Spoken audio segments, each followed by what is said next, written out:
आसंता सप्ताह प्रकाश पाइब उच्च माध्यमिक शिक्षा परिषद परिचालित युक्त 2 परीक्षा फल प्रकाश पर समस्त कार्य चूड़ांत पर्यायर पहुंची। आसंता 15 रे फल प्रकाश नहीं लक्ष्य रखा बेले एथिरे सामान्य विलंब हो पारे। एकाकालीन भावे समस्त स्ट्रीम रो रिजल्ट प्रकाश पाइब। आसंता 7 रु 8 दिन मध्य रिजल्ट प्रकाश कराजिबो बोली सीएचएसई पक्षरु सूचना रही।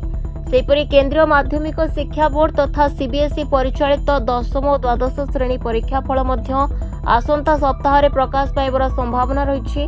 जातीय गणमाध्यम सूचना अनुसार आसंता सप्ताह रे ही रिजल्ट प्रकाश पाइब।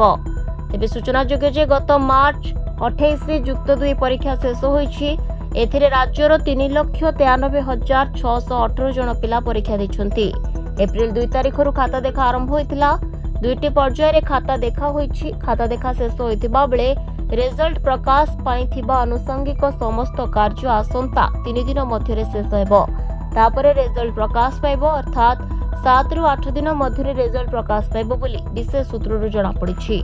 सीबीएसई रिजल्ट गत वर्ष मे 13 तारिख रे प्रकाश पाइथिला। चलित वर्षर फल आसंता सप्ताह मध्य प्रकाश पाइबो बोली जातीय गणमाध्यम रे चर्चा हेउछि। Bureau report Dinalipi live.